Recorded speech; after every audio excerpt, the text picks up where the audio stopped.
Hey, quantitative students, this is Dr. D again. I'm working with you on your review for your final. So where you can find that is under study guides. So you have to let's go to back again. Click on course content, click on study guides, final exam review. And here you'll find some information about the final exam, but this green one right here is pretty solid, okay?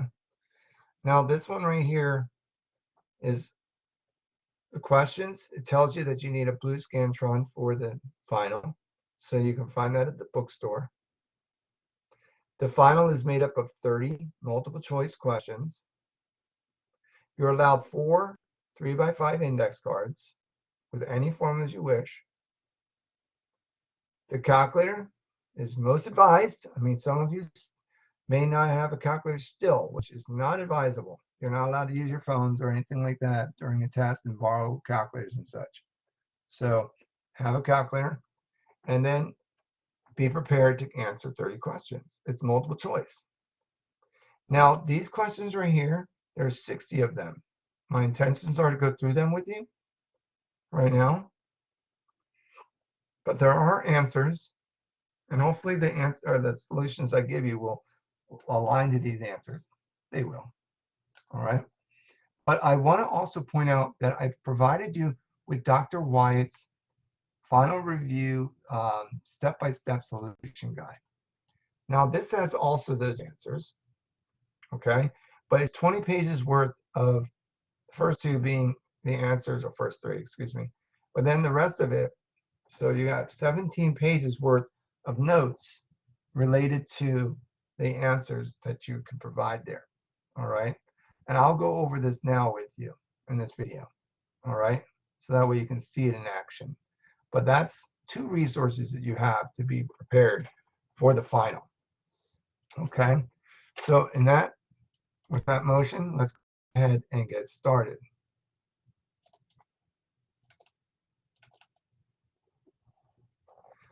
All right, now the first question says solve the percent problem by the unknown amount. Okay, so it says find 112% of 500. Now, what I can do to you is I'm going to show you the is over of equals percent over 100. And with that being said, okay, we don't see the word is at all. We don't see that anywhere, but we do see the percent sign and we see the word of. So it says find 112% of. Where the number that's directly to the right of goes into the position of. And then the is unknown because it's not given to us. And then we do 112 over here. And then we put 110 down here. This always stays 100. Okay, so not 110, but 100 goes here. Okay. Now you can use a calculator, all right, at your discretion. All right. And I'm going to use one, okay, like this, because it's bright, so it comes up. So I'm going to do 500 times 112, and then enter, and then divide by 100. And then that gives me 560, and that's my answer. All right, 560 is the answer we're looking for. Okay, that's how simple it is. Now, when looking at the next one, it says, how many employees commute by car? Commute by car is 75%. Now, it's 75% of the total of 800 employees. Now, in this case, we can just simply take and multiply 75% times 800. Now, this is another way of doing it. This one was a very effective strategy, by the way. I know for anybody who's being a teacher, this one is a very important formula that they're going to need to remember. Okay? It's a very effective one. Okay, so if we look at this, we can do 75%, and you can go ahead and use percent signs on your calculator if your calculator has it, but then multiply it against the 800, and that would be 600 people commute by car of the 800 people. Okay, that's 75% of it. Now that's the answer for number 2. So this is 1, 2. Now let's do 3. It says, what is 6.25% of 9,000? So of means to multiply. So I could have done this with the one up here as well, by the way. All right, I could have gone ahead and said, well, it's 6.25, because that's what a quarter is, percent of 9,000. And you're probably thinking to yourself, why didn't you teach us this instead of doing it this way? Because this one is a very important formula for those of you going in the direction of being a teacher and taking different types of tests. So that was important for me to teach that. So we're going to do 6.25 and then percent times 9,000. And we get 562.5. All right, and that's it. All right, now 4. It says, Ken saves $140 per month. If this is 2.5% of his monthly income, how much does he earn per month?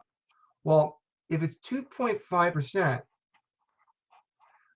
some unknown value that we have no clue, because it's 2.5% of some unknown, and then he saves $140, we get the following formula. Okay, so all we got to do to solve for x is divide both sides by 2.5%.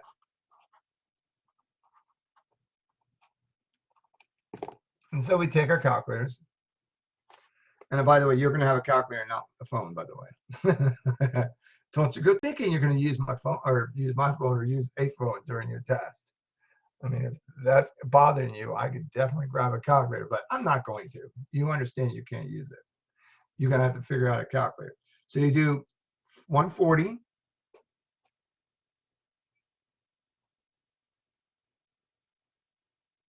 all right, 140 times, or not times, but divided by, and then 2.5%. I gotta love this. It's not picking up everything. All right, there we go. So you get 5,600. And of course, you can always check my answers in the back. All right. Now, number 5.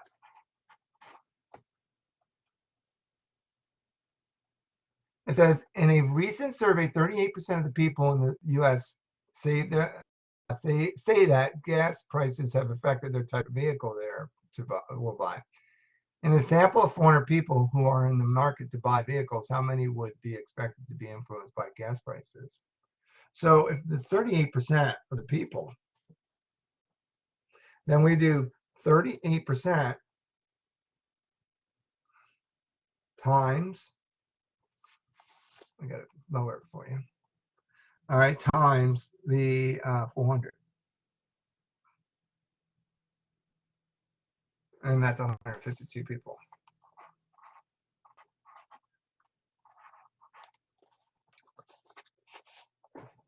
Now it says, the figure represents the results of the survey on favorite foods.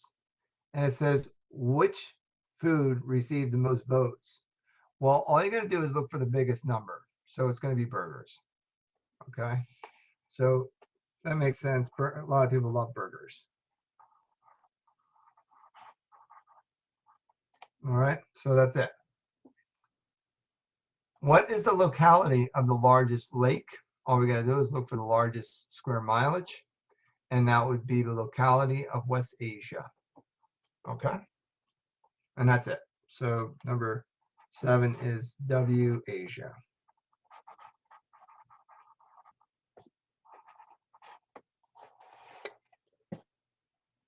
Now, when it says simplify the expressions, since all of them have like terms, we just go ahead and put 8 plus 4 minus 2 all over 11.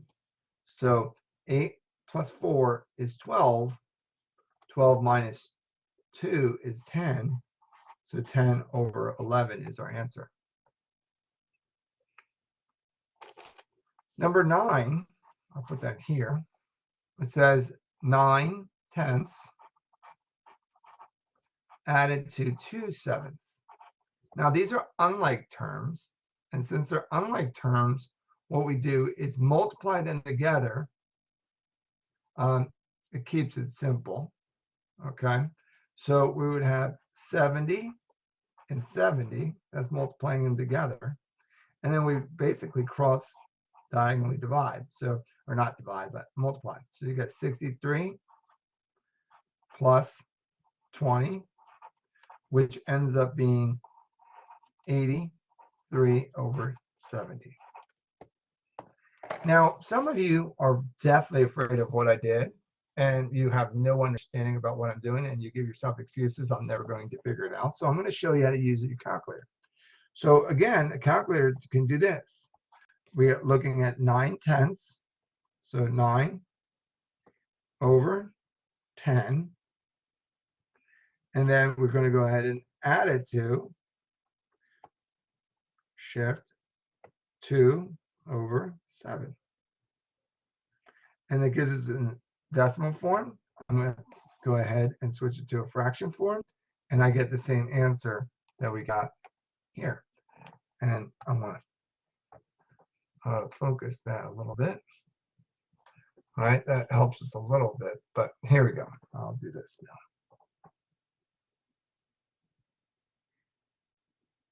All right, that gives you a little bit better.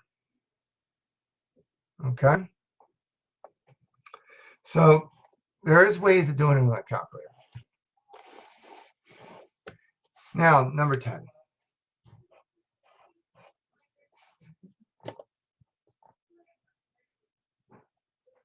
All right, there we go. Now it says combine like terms. Now there's 9 S's and then there's minus 5 S's. 9 minus 5 is 4 S's. So I'm combining like terms. And then 2V, negative 2 V's added to negative 8 V's gives us negative 10 V's. And then there's no other constant than the 6. So there's our answer. And we're done with that one. So we're combining like terms. Now number 11. I'm going to put that over here. It says round to the nearest hundredths. Now when we're looking at rounding the nearest hundredths, we first have to know our place value systems. Hundredths are here. Okay, it goes ones, tens, hundreds, thousands. 10,000, 100,000, million, 10 million, 100 million, billion, and so on and so forth. So now we double underline what we are rounding. We look directly to the right of it. And if it's a number between 0 and 4, we leave this number alone and switch these to zeros. If this number is 5 through 9, we're going to go ahead and raise this by 1 and switch every other number to zeros. But in this case, it is between 0 and 4. Therefore, this will stay the same, and we change the other two numbers to zeros. So it's going to be this as our answer. All right. Now, let's move on. Number 12. 12 says a train travels around the amusement park. So this is the perimeter formula. Okay, so looking at the numbers, we see that we have a 2.1, and we can add that to a 2.9 pretty easily, because this is going to give us a 0, in other words, 10. And then this is 4 plus that 1 carryover, that's going to give us 5. Now, when we look at the next one, the other two numbers, we have 3.2 added to 3.7, and then that gives us 6.9. So 6 plus 5 is going to give us 11. So our answer is 11.9.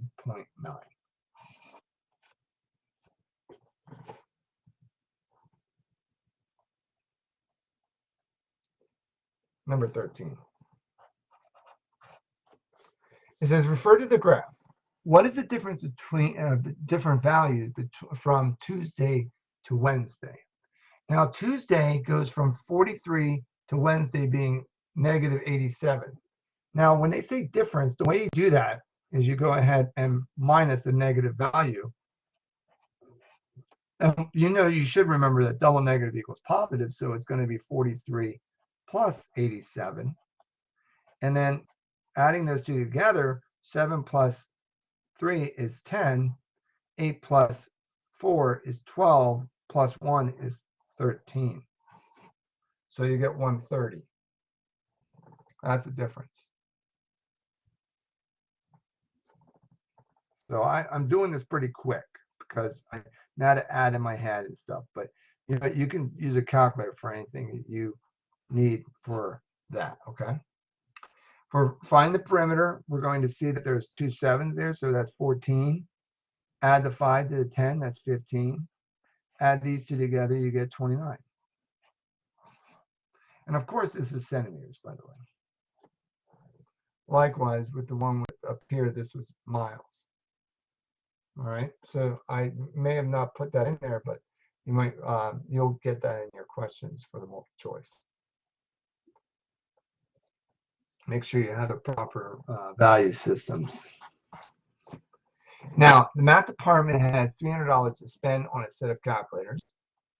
If the calculators cost $32 each, how many calculators can the department purchase, and how much money will be left over? So what you do is you take $300 and you divide it by 32, because that'll tell you how many calculators you can buy. So you take, again, to 300 divided by 32. That'll give you 9 calculators you can purchase. You can't buy part of a calculator, so it's only 9 calculators. So then you do 9 times 32, and that gives you $288 that it's going to cost. And then you subtract that from 300, all right? And that you should find is 12. All right, so you have $12 left. You can't take and purchase another calculator when at $32 and you have only $12 left. So the answer is 9 calculators with $12 left.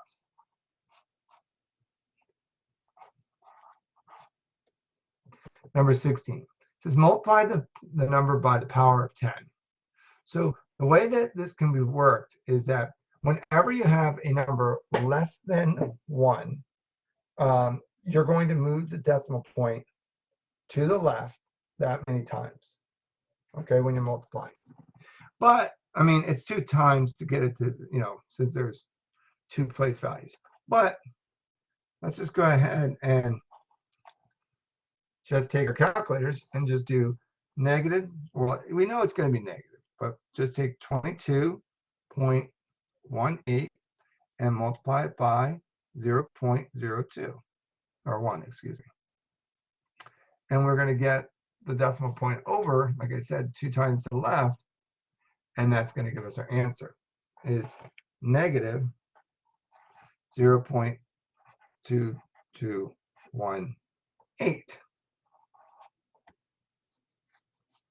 All right. Now it says, and by the way, you can change that in scientific notation and all that stuff, but anyway.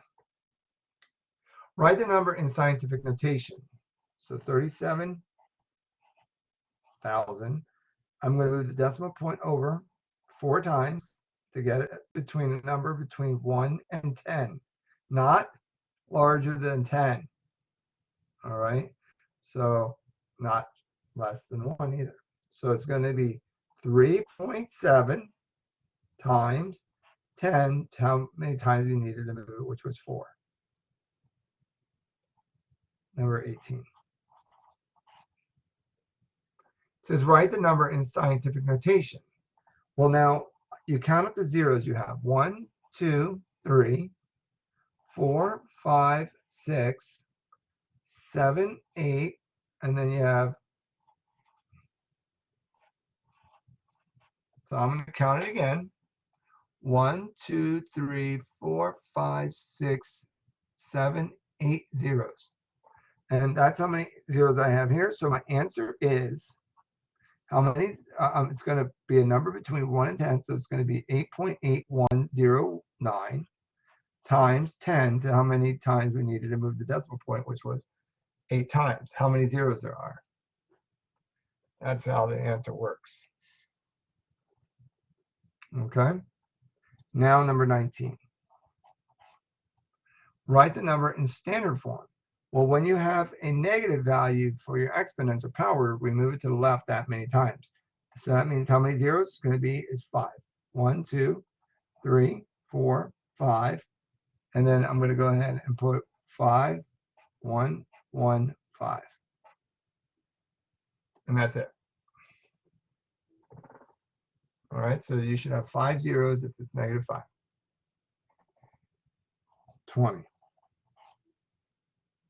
A bike that originally cost $129.99 is on sale for 10% off. Find the discount and the sales price. So the discount is going to be $12.99, or it's going to be 99 point or like 9 or whatever. So that's kind of weird. We don't put things like that, so we can say $13. Okay, so that's the rounded off value. Now, find the sales price is subtracting that amount from that, or saying that we're paying 90% for the value of the item. So that's the way I do it. I mean, I just say 0.9 times 129.99, and I get my answer of 116.99. Now, that seems a little off because we just said it's $13, and it's kind of a little wonky that we do that. So the thing is that it's called a toleration to variation. They won't put both answers. Okay. So that's what you get for the next part, the sales price is $116.99. Okay. Probably not really liking it too much because this is weird, giving an answer like that. All right, now number 21. Oh, excuse me, that was 21. Let's do 20, the real 20 over here. All right, sorry about that. I wasn't paying attention much to the number system. 20 is 49 minus 9, or simply 40. So you take 7 squared, 49, minus the 3 squared, which is 9. So 49 minus 9 is 40. Now 22. This is looking for the area of a triangle. Now the area of a triangle is base times height, all divided by 2. That's the formula for it. So if it's that, we have 8 times 19 divided by 2. Now some students get a little upset about what I'm doing here, but all we got to do is take 2, divide it into the 8, because since it's multiplying, what I do to this isn't going to be affected. Well, it's going to not be what I do to this. But anyway, that's going to be 4. 4 times, this is how I look at it. 4 times 20 is 80, but we're dealing with 19. So it's going to be 80 minus 4, because every time I multiply that 1 or that 4 times the difference of that, it's going to basically be a total of $4 that I'm off. So I'm going to subtract that, and I'm going to get 76. Now, everything I just did is all because I could do it mentally, but you can just simply take a calculator and just do it. All right, I'm not going to frown upon that. All you got to do is take 8 times 19, enter, divided by 2, and then you get the same answer. So you're probably thinking of me, or thinking to yourself, I don't need to do all that work you just did. I don't care. Well, I don't know. You take it for what it's worth. I mean, I'm trying to share with you how to do things mentally, but some students don't want to know about that. So now convert the unit of length using unit ratios. Well, here we have converting for 23. We have 468 inches, and we're trying to convert that into yards. Well, remember hopefully you remember what was discussed in the lessons about how to go ahead and change it. And we need that fact that there's 36 inches in a yard. So we're going to put 1 yard equals 36 inches. And we need to make sure that the inches are diagonal. So that tells us that since it's diagonal, we're going to divide. All right. If you're in class, you remember me saying that. So you take the 468 and you divide it by the 36 inches that there are in a yard. And that comes out to 13. So our answer is 13. All right. Now, for 24, there are 3,600 seconds in an hour. Now, how do I know that? Is because it's there's 60 seconds per minute, and there's 60 minutes per hour. 60 times 60 is 3,600. And so that is 1 hour. And this is the number of seconds in that hour. So this cancels this out. And since it's diagonal, diagonal divide. Diagonal divide. So taking our calculators, we can see that 3,600 into this goes 2 times. I mean, I can see it in my head, so I'm just going to declare it as 2. And if you need to use your calculator, do so. Okay? So that's our answer. Now 25. Now look at, it's asking us to find the mean, mode, median for the data set.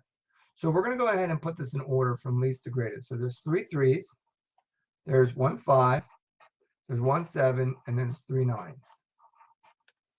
All right. So the median is going to be halfway between these two right here, which means it's going to be 6.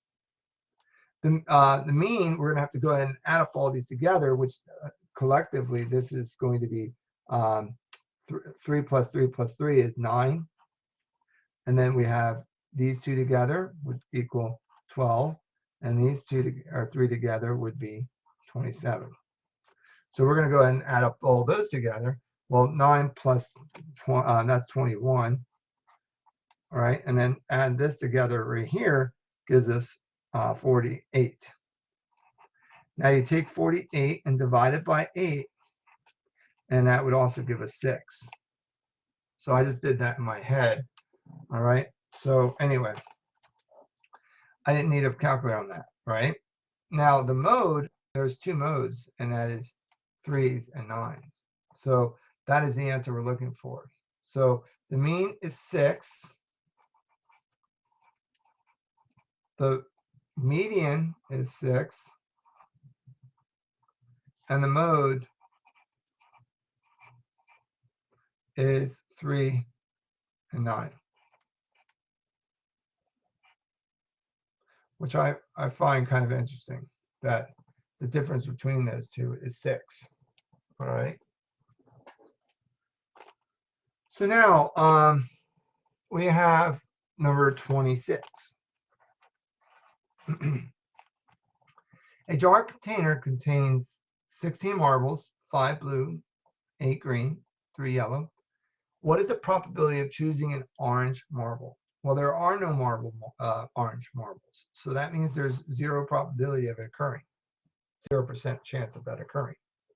Now, what is the probability of choosing a green marble? A green marble, there's 8 out of 16 marbles, or 1/2, which is 50%. It all depends on how whoever's looking at this wants it to be declared. 27. in a deck of cards, 13 are diamonds, 13 are spades, 13 are clubs, 13 are hearts.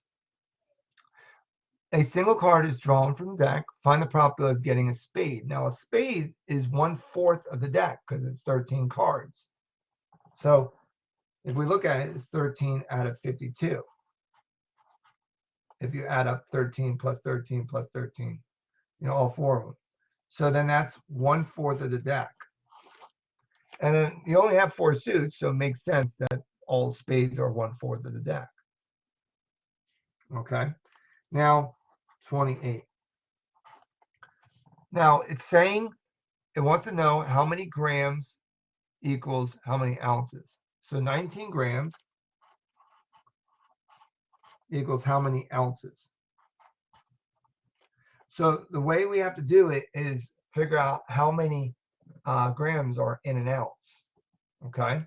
Now, I'm not going to try to make 10. I know that value. I can't remember it off the top of my head as much as I do this. So I'm going to say grams to ounces, and it's right there. And the conversion is this. Okay. Now I could put in ounces to grams, or ounces to grams, and see what that comes up to. Let's see what that conversion looks like. And I think this is the one that you were given, is that 1 ounce equals 28.349, or 28.4. Actually 28.3 is approximate. So we're going to go ahead and put that. So what we do is we put down that it's 28.3 as our approximational value for 1 ounce. So it's 28.3 grams, and that cancels that out. Now that leaves us then with a calculation, and that calculation is 19 divided by 28.3. So that's approximately 0.671. All right. So that's how we can look at it. Okay. You might want to go ahead and write some of that information down. Now it says to round to the nearest 1 decimal place. So that's going to be 0.7.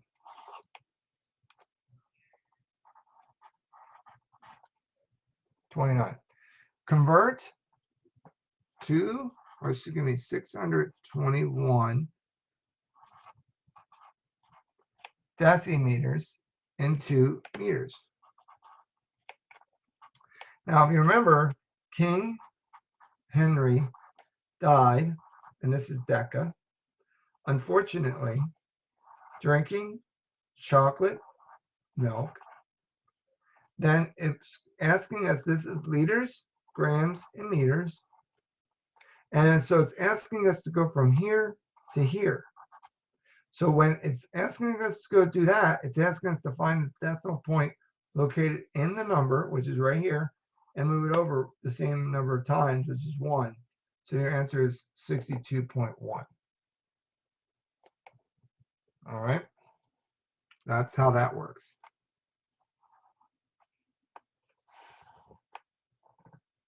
And I noticed that I haven't been on What the World.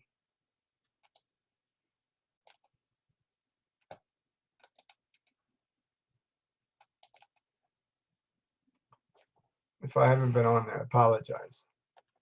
Geez, I haven't been looking up very often. I don't even know when the last time I looked up. Oh yeah, it was when I was doing the conversion of ounces.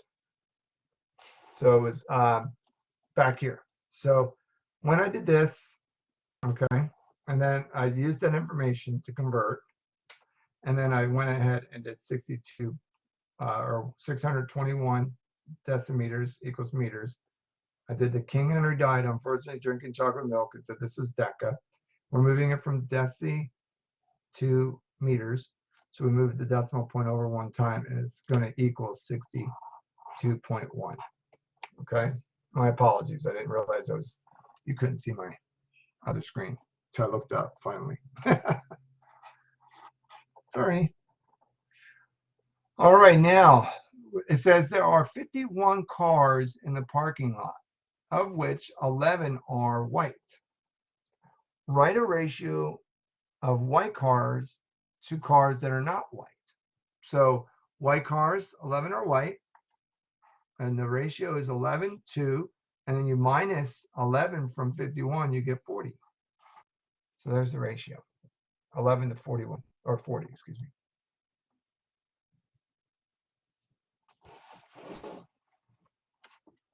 $31. Sharpen my pencil. All right. Now, a 6-pack of soda is on sale for $2. A can of soda from a vending machine is 65 cents. Which is the better deal?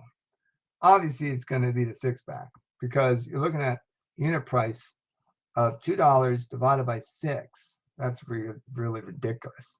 It's going to be 1 over 3 or 33 cents. I mean, we can go ahead and approximate it to 33 cents. And then the cola is 65 cents. All right.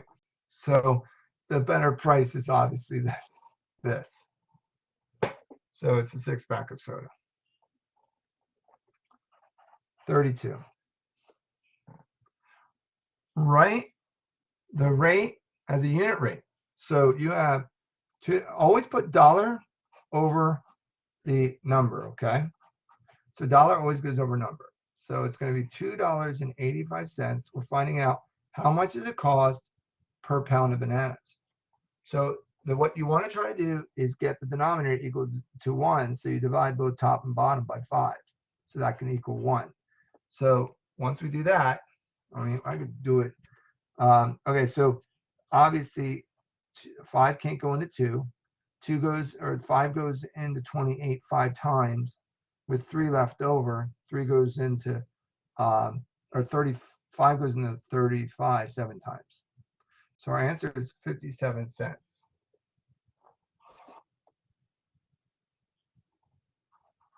And again, you can use your calculator to do that.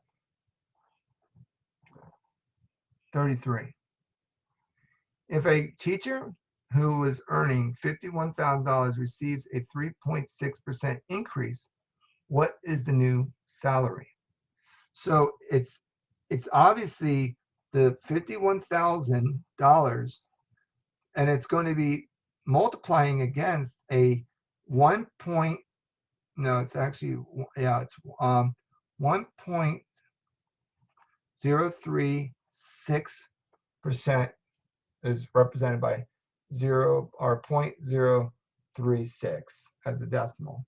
So you go ahead and put it like this, and then you're going to go ahead and get your answer. So I did it a real quick way. Just add the percentage, add the decimal to 1, and then multiply. So 51,000 times the 1.036, all right, and you get your answer of $52,836. That's the new salary. All right. 34. Find the circumference. Now, circumference is founded by 2 formulas: pi times radius times 2, or diameter times pi. Now we can arrange this where we can do the diameter or the radius times 2 first if we wanted, but we're given the diameter on this one. So, and it also says to use 3.14 for pi. So in order to do that, then all we got to do is do this formula right here. And so we're going to go ahead and do 30 times 3.14. All right. And we don't have to do that by hand. We can just do it by calculator. So it's 30 times 3.14. And we get 94.2.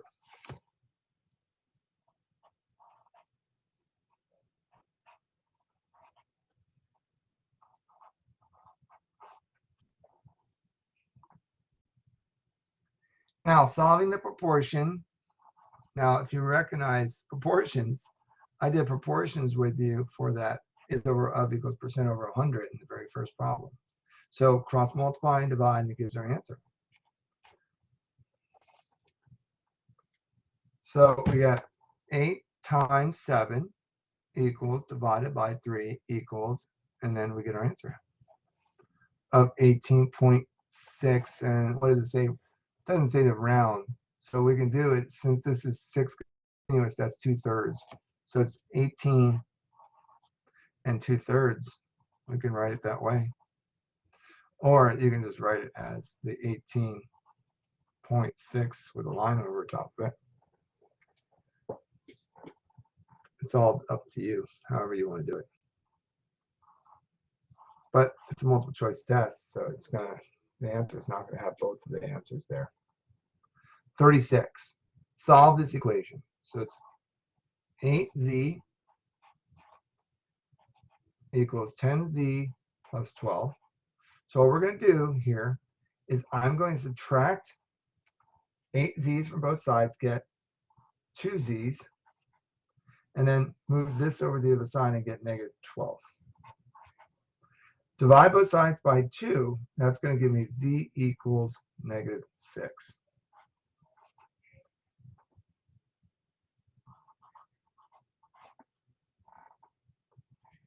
Now we have 7.1x plus 19 equals 1 plus 7.6x. All right. Now we're going to go ahead and bring these together, bring these together. So I'm going to subtract a 1 from both sides, and then I'm going to subtract 7.1x from 7.6x's, and that's going to give us 0.05, or not 0.5, but 0.5 is what I'm trying to say. Okay. Now that's a half. If we look at it that way, that's a half. So half multiplying both sides by 2 then will give us the same equivalence of that. And then that's going to give us negative 36 is equal to x, or x is equal to negative, or 30, yeah, negative 36. Oh, geez, my book was falling off the page. So that's that one. And then now for number 38, we have 26 minus 6t equals 52. We're going to go ahead and subtract 26 from both sides. Subtracting 26 from both sides, we're going to get 6. Negative 6t equals 26. And then dividing both sides by negative 6. All right. We're going to go ahead and get t is equal to negative. And then obviously 6 does not go into 26, but we can reduce it down to 13 over 3. Okay. All depends on how it's, wants it to be displayed, but that's an acceptable answer. And here are, of course, are the answers. So let's see. 38.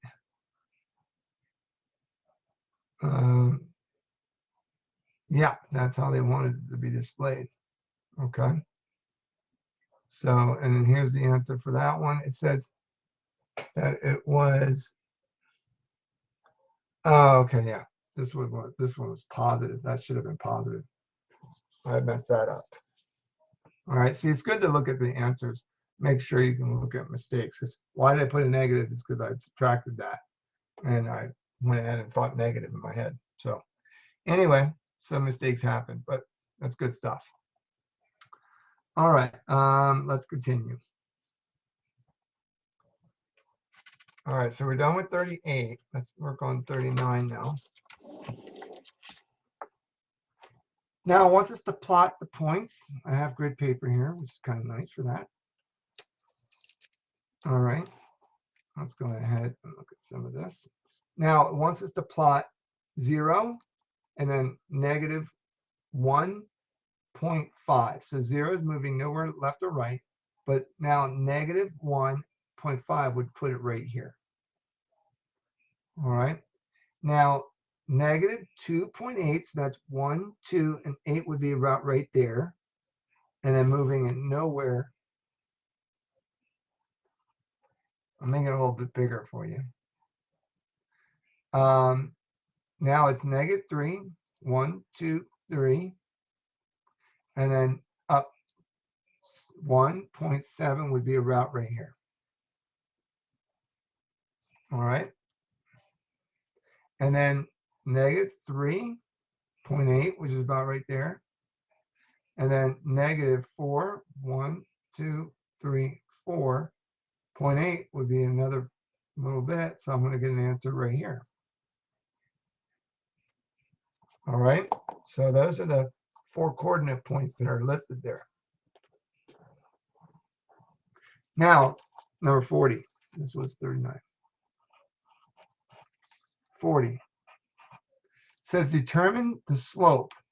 Now, when we're looking at that, literally, we're taking and doing slope means we look for this point where it's crossing here and go up 2 over 1.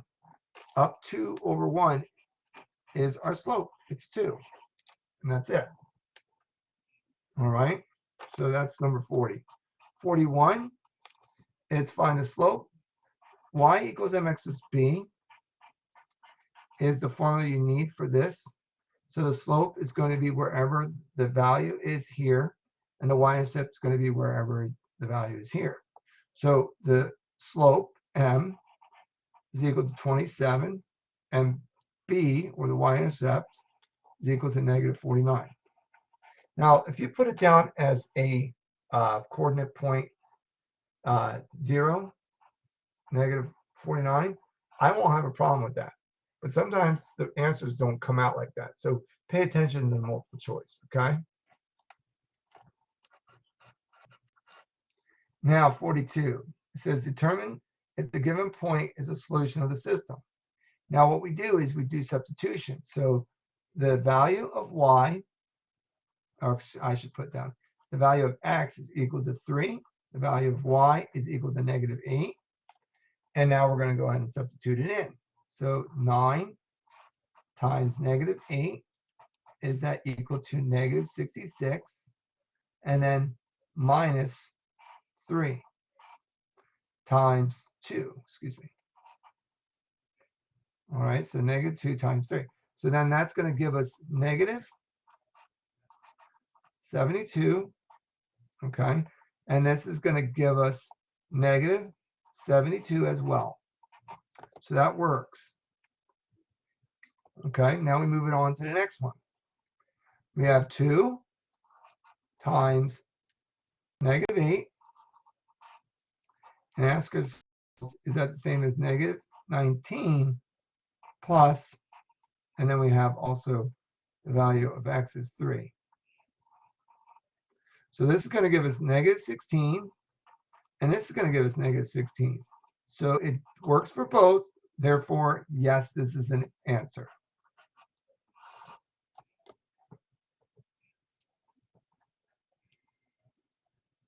(43) Graphing the line by making a table of ordered pairs is not required, in my opinion. All you have to do to graph it is follow this exact lead.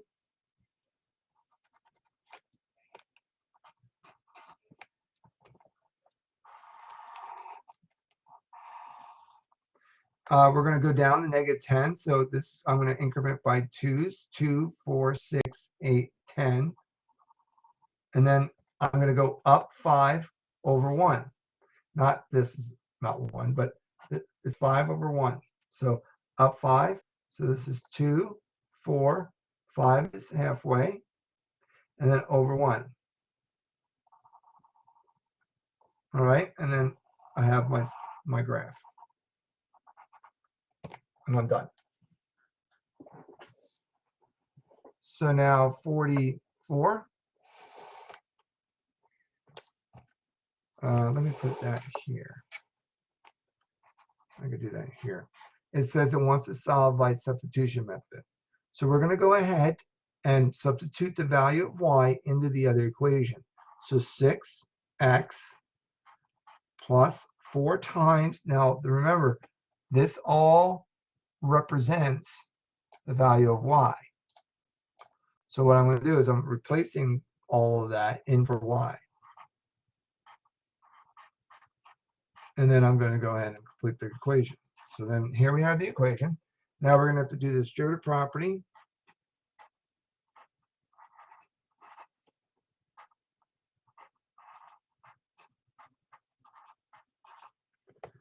And then I'm going to go ahead and combine like terms. So negative 10x.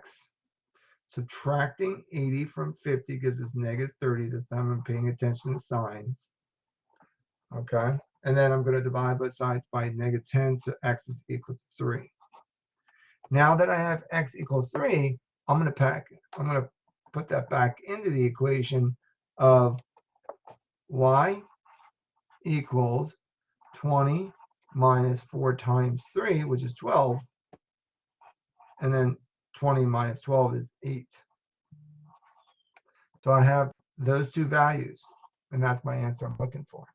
This is y, and that's x. Okay. Number 45.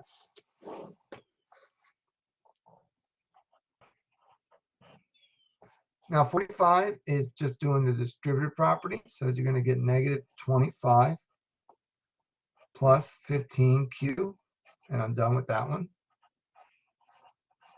46, we have to take, and remember to do the Pythagorean theorem, which is the square root of 8 squared plus 6 squared.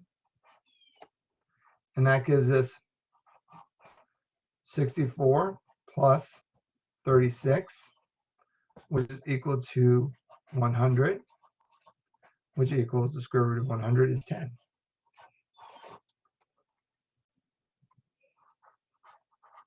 (47). It wants us to use the distance formula to determine this. If you recall how I did this, I approached it pretty quickly and easily by a certain strategy that I'm sharing with you again here. So in order to approach this, all you do is switch the signs of the second one, as I always told you. I always choose the second one. I can add my x's together. Adding my x's together, I'm going to get negative 6. But remember, signs don't matter when you're dealing with the Pythagorean theorem or the distance formula. So I throw out the negative and I just take 6 squared. And then here, I add these together. Well, there are different signs. So 9 minus 1 is 8. 8 is the answer I'm looking for to squaring. And then this is the same thing as up here.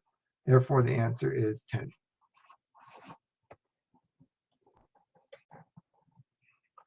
Now, number 48 is find the slope between the 2 points. Now, if you guys can remember some things I told you about, all right, if your y's are the same, in which these are, the slope is 0. The slope is equal to 0 because the y's are the same. And if you remember, that would be 0 over some number. Who cares what the number is? Anything divided, or 0 divided by anything is 0. So it don't make a difference with that. All right, that was a little secret I gave you. 49, convert grams to kilograms. If now, if you remember, when I went over this, if we're looking at grams, grams is right here, and we're going to kilograms. I'm going to move the decimal point over 1, 2, 3 units. So I'll move the 3 decimal points over. I'm going to get 0.721. And that's the answer I'm looking for, kilograms. All right, that's how that works. So I kind of answered 49 with 29.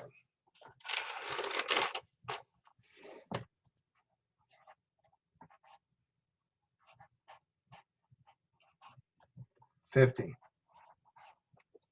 Evaluate the expression of the given values of variables. So you're looking at -4, and then it says times m, which m is equal to -6, and then times n, which is -3.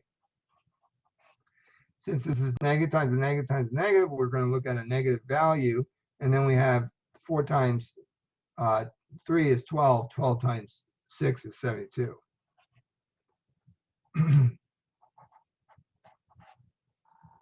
What is the difference between empirical and theoretical probability? Empirical is experimental.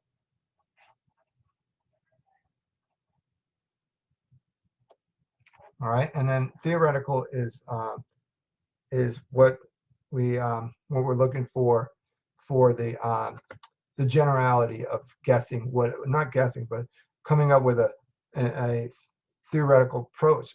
How can you say it without using the word, right?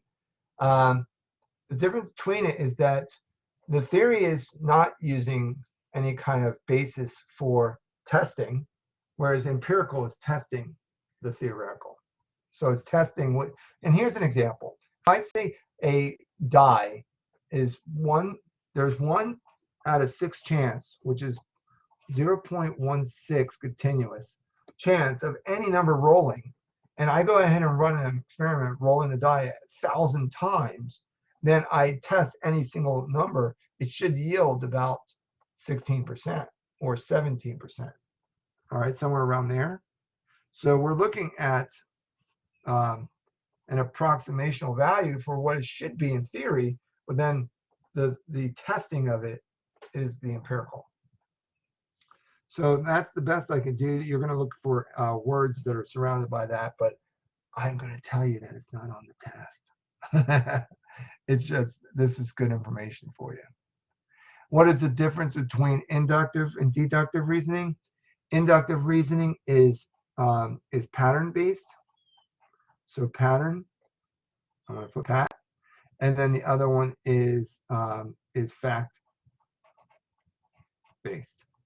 And it means with the deductive, you're using significant structure, formula-based to create an answer, whereas inductive, you're using pattern-based. Now, what is it? Excuse me. Now that's 52, 53. It says solve the system using substitution. This is like doing the 44 that we just did with substitution here.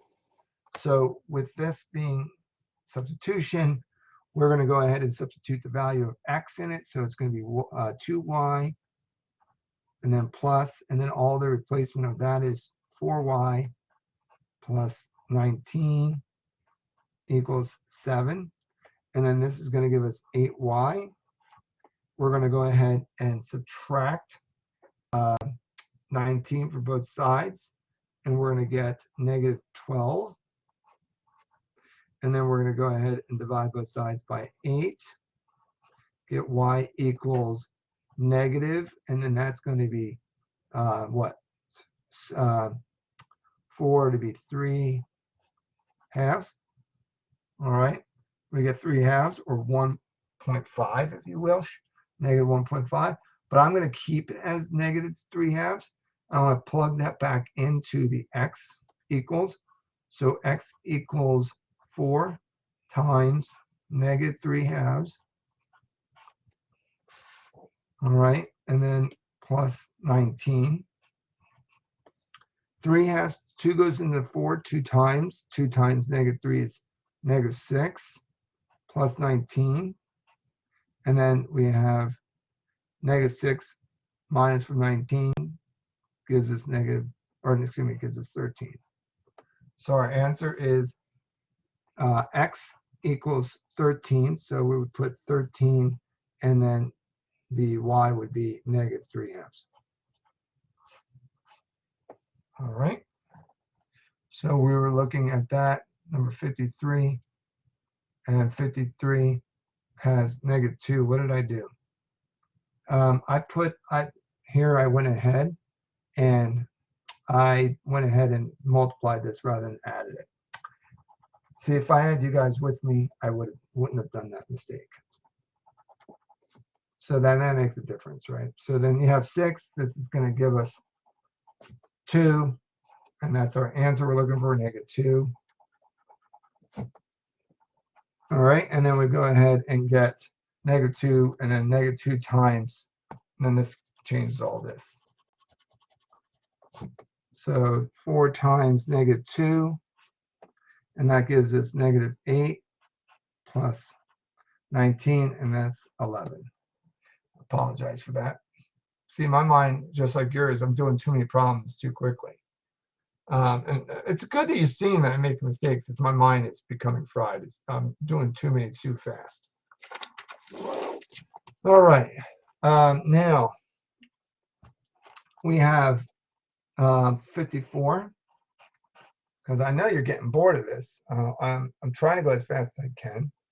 Just try to keep it interesting. But geez, it's too many problems at one shot. So then the thing that we're focusing in on is the fact that A is in union with B. Okay? When we do A in union with B, it's going to be all the numbers that's associated with A and B. So it's going to be 11, 12, 13, through 16, basically, or 17, actually. So 13, 14, 15, 16, and 17. All those numbers. We're not going to put 18 and 19. All right? Now, then when you look at 55, it says A intersects B. That's what this means. And then A intersect B is where they lap over each other. So it's going to be 13 and 17. It's where you have this cross-sectional that they're equal to. Whereas let's go ahead and look at the circles. This is this one right here, where they cross over each other. Whereas this one right here is everything. That's what the difference is between this and this. Is that this is all we're concerned about with this. All right. And then this one we're concerned with everything. All right. That's the best way I can describe it to you. Now, when we're looking at this one, it says not in B. That's what that means, that B prime. When you have B prime, it means everything that's not in B. So we're looking at 11, 14, 18, and 19. Those are the answers we're looking for there. Now it says use the Venn diagram to solve the problem. Monticello residents were surveyed concerning their preferences for candidates. Moore and Allen in an upcoming election. Okay, so of the 800 respondents, 300 supported neither of the candidates. So what we do is go ahead and say, this is what we're looking at for this. Out of 800, the universal set was 800 people that were responded. All right. 300 didn't even like either one of the two candidates. Now it says 100 supported both. So then we're looking at two people. 100 supported both right here. And then it says that and 250 supported only Moore. So let's go ahead and give this to Moore and this to Allen. Right, so 250 supported just Moore. How many residents supported Allen? So it's 100 already supported Allen, but we need to know this question mark. The way to figure that out is simply take our calculators, take 800 minus the 300 minus the 250 and minus the 100. And that gives us 150 that this question mark becomes. So how many supported Allen? Was 250. All right. Whereas Moore was 200 or 350, and 300 didn't even like either one.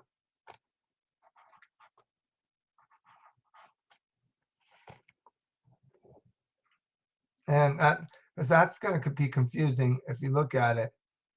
Here you get 250, and that's what answer I gave you. I mean, here's your answers: 11, 14, 18, 19, 13, 17, 11. Okay, I got all those answers right. I got to check my work, right? Got to make sure I get all the right answers. Because sometimes I'm going through and it's like I'm making mistakes on simple signs and stuff. And like, that 4 times 2 instead of 4 plus 2.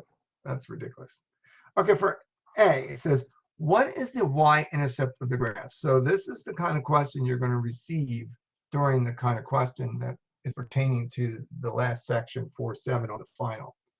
But it says, what is the y-intercept? The y-intercept is where you're going to be halfway between 100 and 150. So that's going to be negative 125, right? And then B, it says, and what does that represent? It means that is the start of where you have negative products or 0 products sold, all right? Because it's saying the graph below the company profit, right? So it means you're in debt 125. I mean, I'm sure it's like 125,000, but we can say negative $125. But you're negative 125. But then that's what that means. So what is the x-intercepts? This is your break-even points, is when you sold a total of 2 products, because that's the x-intercept is 2. And then when you get to selling of 32 items, I got to really look at that. I mean, you got to zoom in on that. I'm sure that's hard to see. So I'm looking at this. This is 32. This is 2. All right. So now, and what does that mean is that if you go ahead and keep on making products, you're overspending, or because it's about product demand, and you're going to spend more than you can sell, and you're going to start losing profit when you can't sell the product anymore. Okay, so that's what that means. These are the break-even points. So your idea is to try to max out the profit. So what is the maximum amount of profit this company can earn? And that's what we're mostly looking for, and that's $450. So C is 450. So how many items must the company produce in order to reach that maximum profit? And that is, we're looking for, where is it that this is the highest? And that looks like about at 17, right? 5 plus this 2 looks like 17. So that's going to be 17 products.